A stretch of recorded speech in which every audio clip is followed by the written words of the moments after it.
पिछले कई दिनों से राजस्थान में विधानसभा चुनाव का माहौल बना हुआ था, जो आज वोटिंग प्रक्रिया के साथ संपन्न हुआ है। अब 3 तारीख को आने वाले परिणामों का इंतजार रहेगा। राजस्थान की 199 विधानसभा सीटों पर विधायकों के चुनाव के लिए वोटिंग प्रक्रिया कराई गई। दोपहर 3 बजे तक राजस्थान में 55.63% मतदान हुआ। शहरों से लेकर गांवों के बूथों पर मतदाताओं की लंबी कतारें देखी गई। भरतपुर जिले के कामा विधानसभा क्षेत्र के पहाड़ी इलाके के सांवलेर गांव में बूथ पर 2 गुटों में विवाद हो गया। यहाँ पोलिंग पार्टी को जान बचाकर भागना पड़ा। धौलपुर जिले के बाड़ी विधानसभा के रजई कला गाँव में फायरिंग का मामला सामने आया है।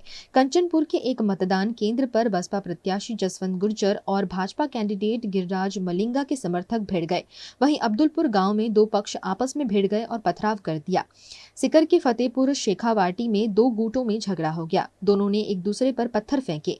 घटना बोचीवाल भवन के पीछे बूथ संख्या 128 से 200 मीटर दूर मोहल्ले में हुई। पथराव में एक कांस्टेबल समेत 3 लोग घायल हो गए।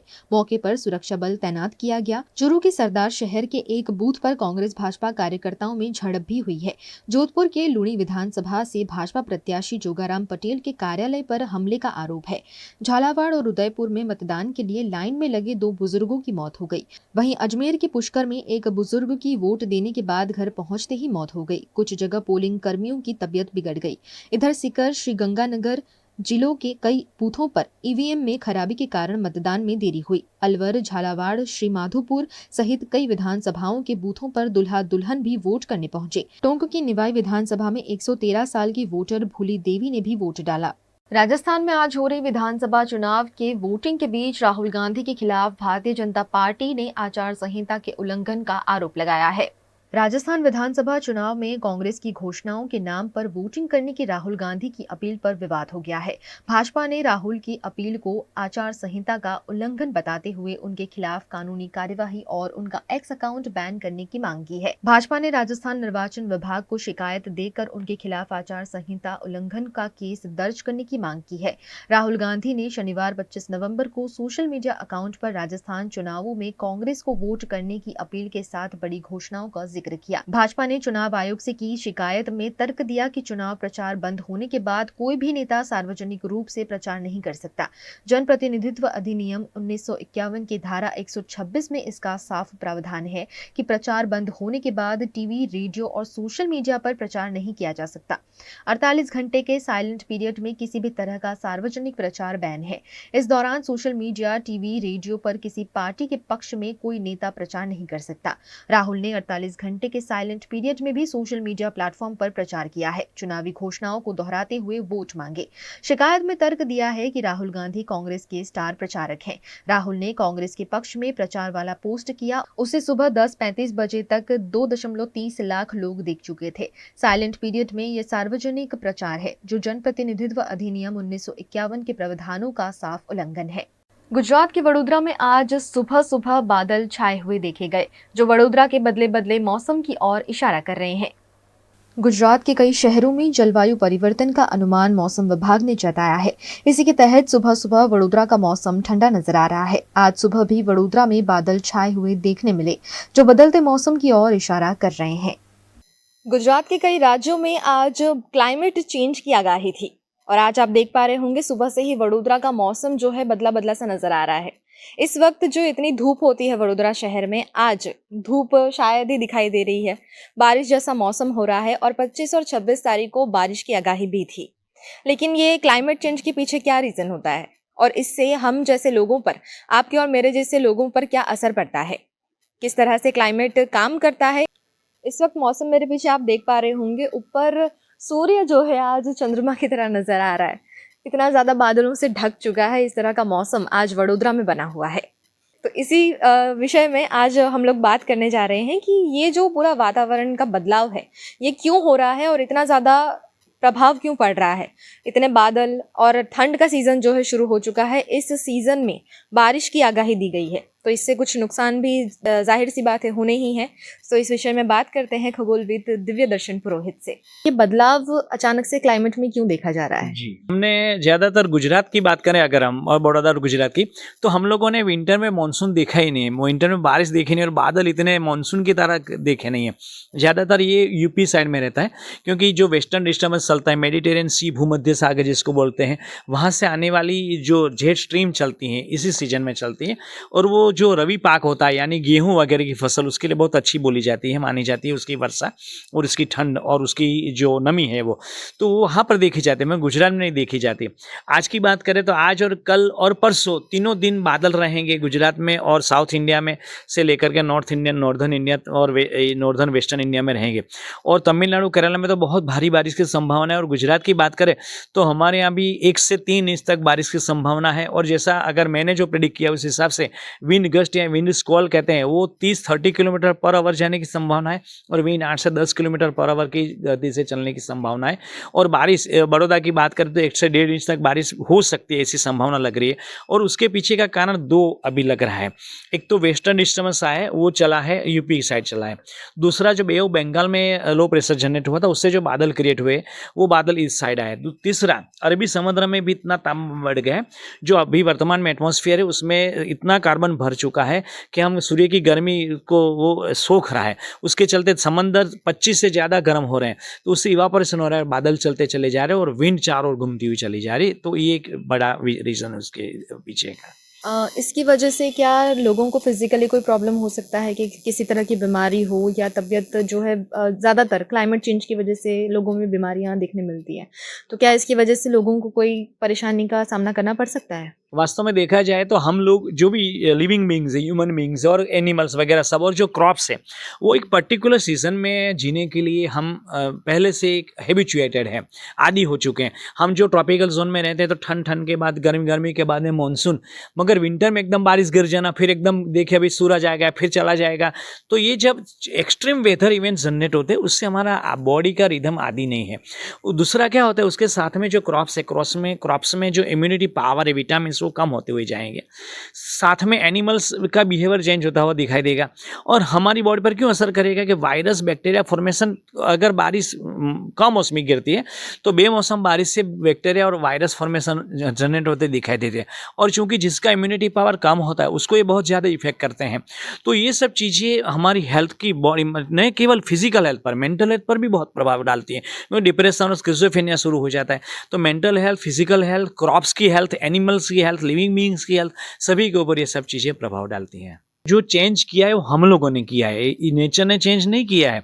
नेचर चेंज करती तो वोल्केनोस क्रिएट होते हैं, वोल्केनोस ज्वालामुखी की आती, सुनामी आ जाते, भूकंप आ जाते, वो नेचुरल था। मगर ये मैन मेड बेस चीज़ है, क्लाइमेट चेंज, ग्लोबल वार्मिंग, उसके चलते जो इफेक्ट हम लोगों को झेलने पड़ रहे हैं वो एक्सट्रीम वेदर के रूप में झेलने पड़ रहे हैं, और आने वाले समय के लिए खतरों से खाली नहीं है। बहुत ज़रूरी है छोटी छोटी शुरुआत हम खुद करें, क्योंकि कहीं ना कहीं हमें ही इस चीज़ से नुकसान होता है, और हम चाहते हैं कि हम और हमारे आसपास के लोग, साथ साथ हमारा पर्यावरण अगर सुरक्षित रहे, तो एक छोटा सा स्टेप हमें भी लेना पड़ेगा। ये एक छोटी सी कोशिश थी वीएनएम टीवी की तरफ से आप तक ये मैसेज पहुंचाने की। फिलहाल के लिए इतना ही। इस तरह की जानकारियों के लिए जुड़े रहिए वीएनएम टीवी के साथ। गुजरात का वडोदरा शहर, जिसे देश दुनिया महाराजा सयाजीराव गायकवाड़ के नाम से जानती है, महाराजा सयाजीराव गायकवाड़ का ये शहर आज 512 साल पूरे कर चुका है। वडोदरा शहर की स्थापना के 512 साल पूरे हुए हैं, और 512 साल का जो इतिहास वाकई में एक ऐतिहासिक सफर जैसा रहा है। आज भी यहाँ कई ऐतिहासिक इमारतें हैं जो वडोदरा शहर की शान बढ़ाती है। महाराजा सयाजीराव गायकवाड़ के जमाने से बनाई गई इमारतें भी आज भी उनकी यादों को कायम रखती है। आज जब वडोदरा का स्थापत्य दिवस हम मना रहे हैं, तो आइए जानते हैं वडोदरा के इतिहास के बारे में, और वडोदरा कैसे बना, नाम कैसे बना। दरअसल एक और दिलचस्प बात आपको बता दूं, किलाए दौलताबाद से ये सफर शुरू हुआ। किलाए दौलताबाद के नाम से जाना जाता शहर धीरे धीरे वडोदरा कैसे हो गया, इस पर आज जानकारी लेंगे।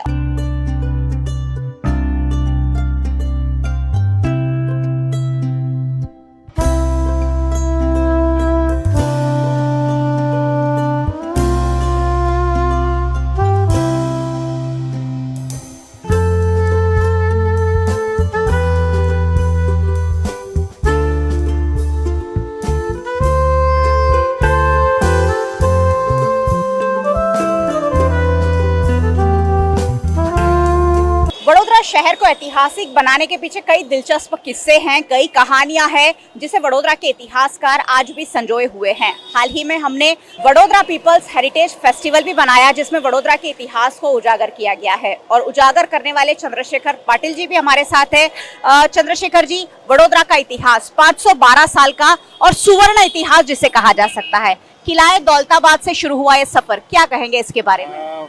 बहुत महत्वपूर्ण इतिहास है और आप देखेंगे तो मेरे पीछे ही आपको लहरीपुरा गेट दिख रहा है।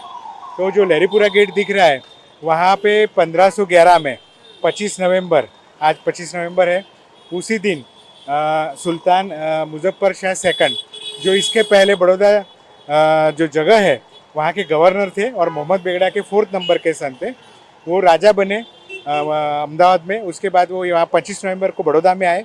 बड़ौदा मतलब आज का जगह जो है वो लहरीपुरा गेट पहले बना नहीं था, वहाँ पे उन्होंने फाउंडेशन स्टोन रखा। और उसके बाद उन्होंने इसका किले का नाम उनका जिनसे उन्होंने अडॉप्ट किया था उनका नाम रखा किलाए दौलताबाद। और इसका काम शुरू हुआ, 11 साल लगा बनाने में।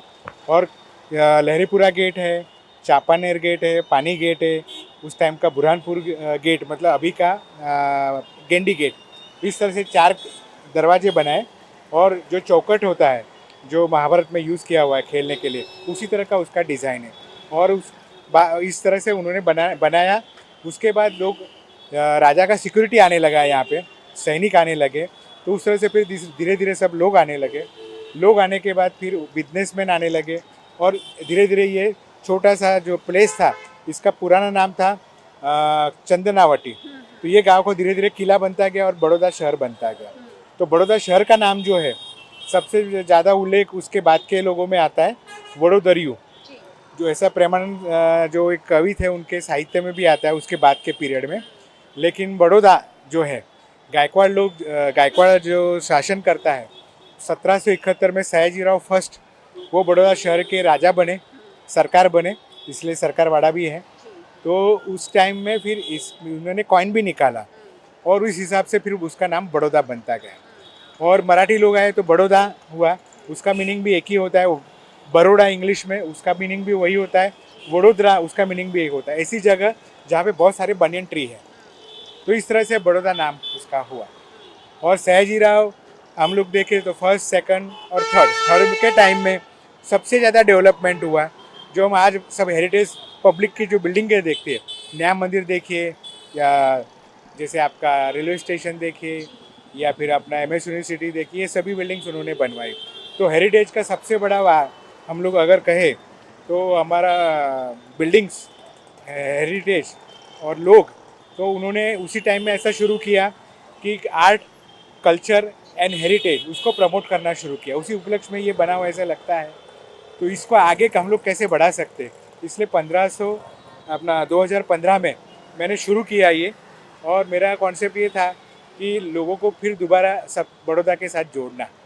और उसी में हम लोग 2015 से लेके अभी 2023 चल रहा है, तब से हम लोग रेगुलर प्रोग्राम कर रहे हैं। कोरोना टाइम में भी हमारे बहुत अच्छे प्रोग्राम हुए और इस तरह से हमारे सब प्रोग्राम्स हो रहे हैं। इस साल हम लोगों ने 25 प्रोग्राम किए। कहा जाता है कि वडोदरा शहर पुराने 4 दरवाजों में बसता है। गरनाले के उस तरफ का जो शहर है वो नया शहर है, लेकिन वडोदरा का जो हार्ट कहा जाए वो पुराना शहर है। और यहाँ ऐतिहासिक इमारतें आपको जगह जगह देखने मिलेगी। आप जहाँ से गुजरेंगे आपको ऐतिहासिक दरवाजे दिखेंगे। वडोदरा के लोग ऐतिहासिक इमारत यानी MS यूनिवर्सिटी में पढ़ते हैं। वडोदरा में अगर कोई भी मामले चलते हैं, केस चलते हैं, तो वो भी जो इमारत है न्याय मंदिर, वो काफ़ी ऐतिहासिक है। अब खैर नई कोर्ट बना दी गई है, लेकिन सालों तक न्याय मंदिर में ही कोर्ट चलाई गई है। सुरसागर वडोदरा शहर का ऐतिहासिक तालाब, ऐसे कई प्लेसेस आज भी वडोदरा शहर की पहचान बने हुए हैं, उनके बारे में भी जानेंगे। सर, वडोदरा शहर के ऐसे कौन से ऐतिहासिक जगह हैं जो आज भी लोग देखना पसंद करते हैं, जिन्हें आज भी हमें संजोने की जरूरत है कि सालों तक हम आने वाली पीढ़ी को बता सके कि वडोदरा शहर एक ऐतिहासिक विरासत वाला शहर है? ऐतिहासिक बहुत सारे बिल्डिंग्स हैं, लेकिन अगर हम लोग देखें हमारे फ्रेम में ही आ रहा है न्याय मंदिर आ रहा है। ये बिल्डिंग बहुत ही सुंदर बनी हुई है और ये इसका जो शैली है इंडो सार्वजनिक स्टाइल है। और महाराजा ने ये भारत का पहला मॉल के तौर पे बनाया गया था, लेकिन लोगों ने कहा कि नहीं, इतना सुंदर बिल्डिंग बना है तो इसको आप कोई दूसरी जगह दूसरे काम में यूज़ करो। तो महाराजा ने वो चीज़ लोगों की ध्यान में रखी और उसके बाद में ये कोर्ट बना। तो ये जो बिल्डिंग है इसमें ये एक्सपोज ब्रिक का बिल्डिंग बना था पहले, उसके बाद इसके ऊपर जो टाइल्स लगा है मोरक्कन टाइल्स लगा है और ये पूरा बिल्डिंग बहुत ही सुंदर तरीके से बनाया हुआ है। आज यहाँ से कोर्ट चला गया है, इसके ऊपर सब लोग बता रहे हैं, हम लोगों ने शुरुआत किया था मूवमेंट कि ये बिल्डिंग कॉरपोरेशन के अंदर में जाना चाहिए, वो आ चुका है। अब यहाँ पे सिटी म्यूज़ियम बने, इसके लिए मूवमेंट चला रहे। अगर थोड़ा सा कॉरपोरेशन ध्यान देती है तो इसका ये हमारा जो ऐतिहासिक नगरी जो है, हेरिटेज सिटी जो है बड़ौदा, उसके अंदर टूरिज़्म डेवलपमेंट हो सकता है। तो और गुजरात गवर्नमेंट भी कोशिश कर रही है, अगर ये सब चीज़ों को रेस्टोर किया जाता है, यहाँ पे अपना जो म्यूज़ियम सिटी म्यूज़ियम बना सकते हैं तो बहुत कुछ लोगों में अवेयरनेस आ सकती है। सर, यहाँ हेरिटेज कल्चरल सेंटर बनाने की भी योजना है, वो कहाँ तक पहुँची है? वो भी नहीं पहुँचा है, ऐसी बात सुनी है, लेकिन पहले से मेरा प्रयास यही है कि यहाँ पे सिटी म्यूज़ियम बने, क्योंकि मैंने पूरा बड़ौदा शहर का इतिहास संजो के रखा है 10,500 साल का। तो उसको अगर ये स्पेस में रखते हैं, क्योंकि बिल्डिंग भी पुरानी है, ऐतिहासिक है, और अगर वो रखते हैं तो सभी लोगों को प्रेरणा मिल सकती है। तो इस तरह से हो सकता है। दूसरा भी लाल कोट का बिल्डिंग है, वहाँ पे बनने वाला है सेंटर, तो वो भी बना सकते हैं। तो बहुत सारे चीज़, आर्ट गैलरी भी बना सकते हैं। तो इस तरह से 4-5 प्रोजेक्ट इकट्ठा करके, क्लब करके इसको पूरा हेरिटेज स्क्वायर भी डेवलप कर सकते हैं।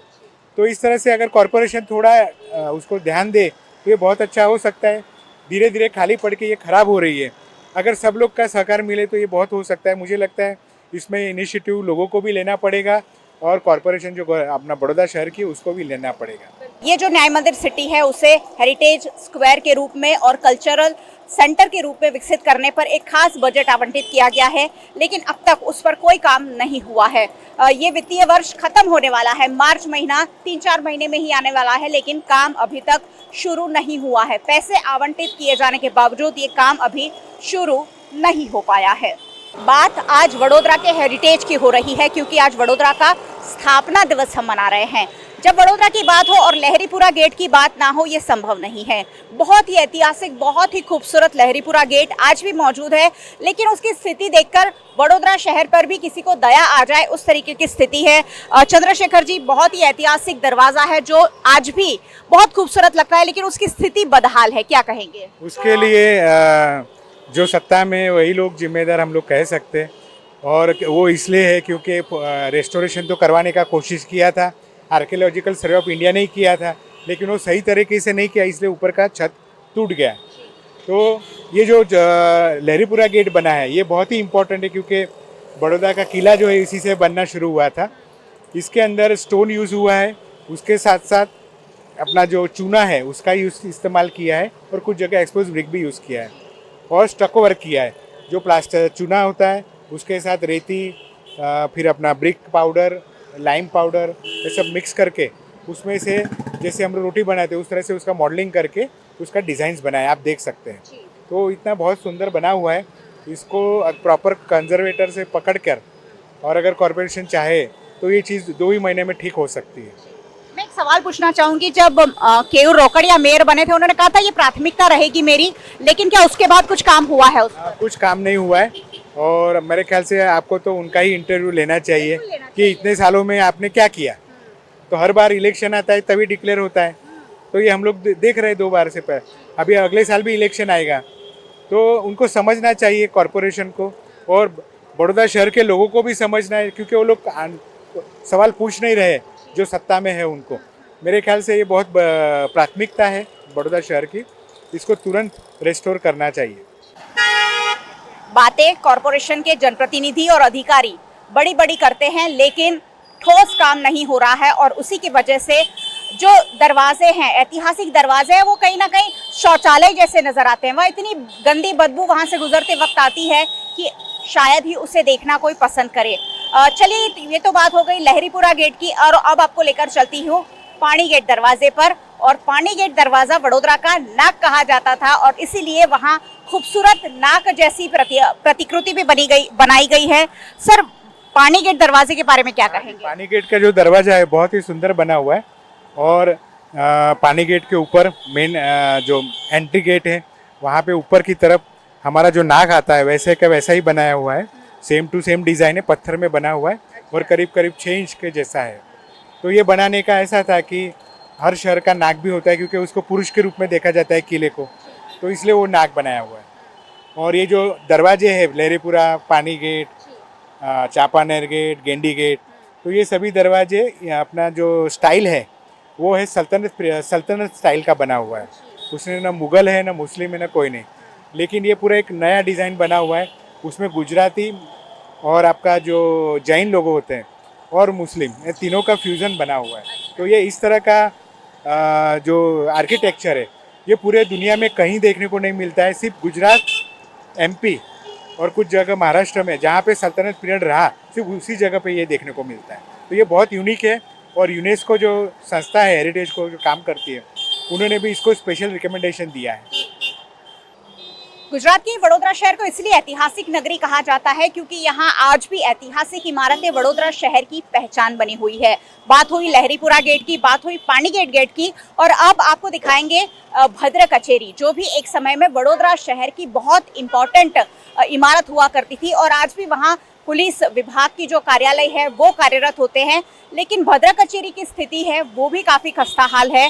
बातें वहाँ भी बड़ी बड़ी हुई है कि वो उसे डेवलप किया जाएगा, लेकिन उसका भी कोई डेवलपमेंट नहीं हो रहा है। सर, भद्र कचेरी, वडोदरा शहर जाना जाता था एक वक्त भद्र कचेरी के नाम से, उसका क्या इतिहास है? भद्र कचेरी जो है वो स्पेशली जो भद्र का किला है उसमें आई हुई है।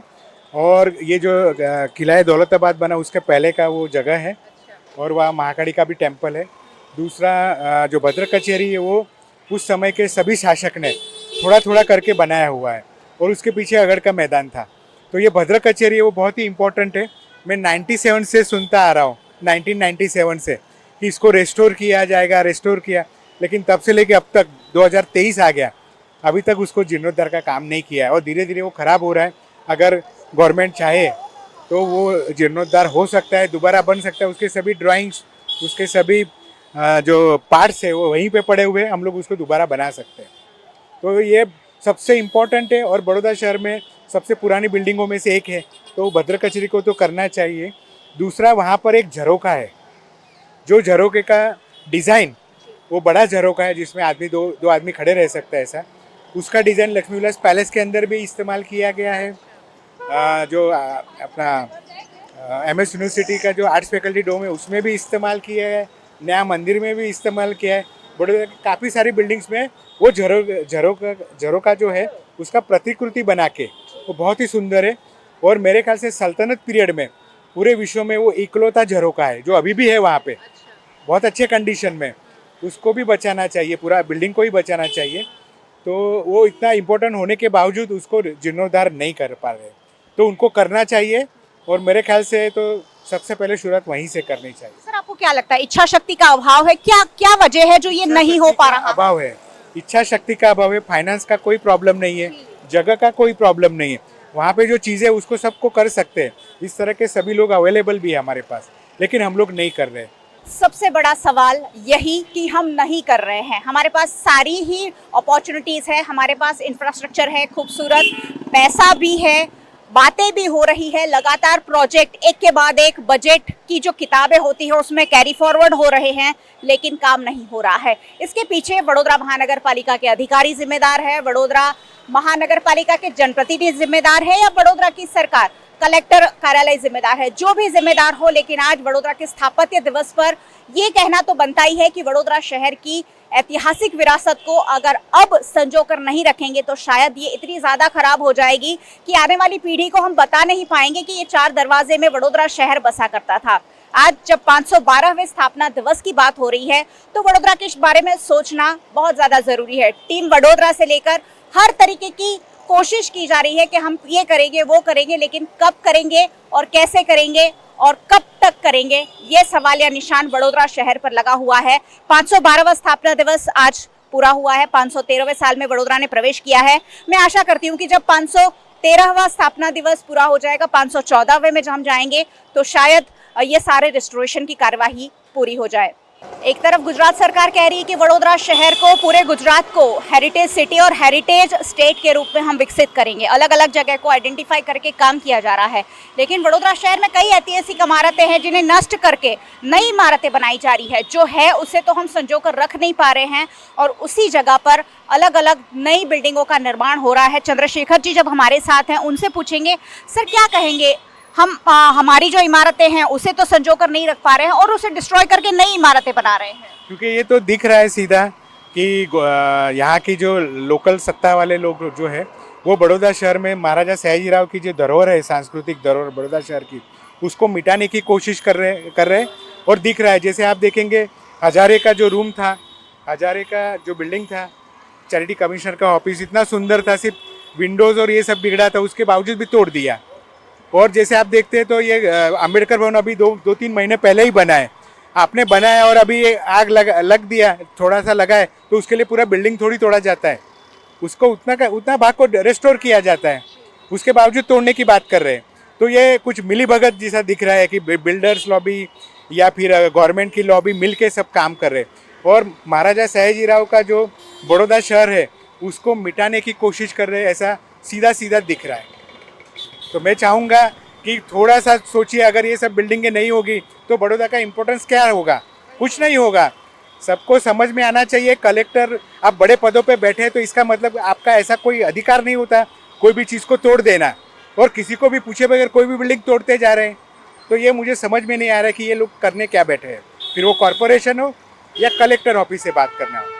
हमेशा ही सवाल उठते रहे हैं कि कॉरपोरेशन के अधिकारी हैं वो बिल्डर लॉबी के साथ या कंस्ट्रक्शन कंपनीज के साथ मिली भगत कर ज़्यादा पैसे कमाने की लालच में कहीं ना कहीं वडोदरा शहर को डिस्ट्रॉय कर रहे हैं। वडोदरा शहर का जो अस्तित्व है उसे मिटाने में जुटे हुए हैं। अब वडोदरा शहर को बचाने के लिए मुझे लगता है वडोदरा शहर के लोगों को ही आगे आना पड़ेगा, वडोदरा शहर के जनप्रतिनिधियों को आगे आना पड़ेगा, क्योंकि चुनाव में जब वोट मांगे जाते हैं तब हमेशा वडोदरा शहर को बहुत इंपॉर्टेंट दी जाती है, वडोदरा को हेरिटेज सिटी के रूप में डेवलप करने के बारे में बात होती है। लेकिन जैसे ही चुनाव खत्म हो जाता है, जैसे ही जनप्रतिनिधि चुनकर आ जाते हैं, फिर सालों तक उस पर कोई काम नहीं होता है, कोई बातें नहीं होती है। मुझे लगता है इस पर ज़रूर आगे चलकर हर मतदाता को सोचना होगा, हर वडोदरा शहर के नागरिक को सोचना होगा कि आखिरकार हम जिन मुद्दों पर वोट कर रहे हैं वो मुद्दे आगे चलकर साबित हो रहे हैं कि नहीं, साकार हो रहे हैं कि नहीं, जो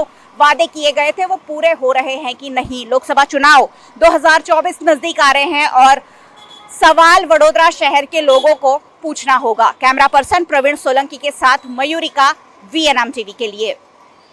गुजरात के वडोदरा के सयाजीगंज में कड़क बाजार से अलकापुरी की ओर जाते गरनाले को रिपेयरिंग की कार्यवाही के चलते 23 नवंबर से 8 दिसंबर तक बंद रखा जाएगा। वडोदरा के सयाजीगंज के कड़क बाजार से अलकापुरी की ओर जाने वाले गरनाले को 23 नवंबर से 8 दिसंबर तक बंद रखे जाने का ऐलान किया गया है, जिसके वैकल्पिक रूट के तौर पर कड़क बाजार नाका से रेलवे स्टेशन की ओर और कालाघोड़ा सर्कल से सूर्या पैलेस से होकर जेतलपुर ब्रिज से जाया जा सकेगा। पहले भी 1 अक्टूबर से 20 अक्टूबर के दौरान इस गरनाले को मरम्मत के चलते वाहन व्यवहार के लिए बंद किया गया था, लेकिन उस वक्त दिवाली की आवाजाही के चलते संपूर्ण रूप से मरम्मत नहीं हो पाई थी, जिसे फिर एक बार कॉरपोरेशन द्वारा शुरू किया गया है।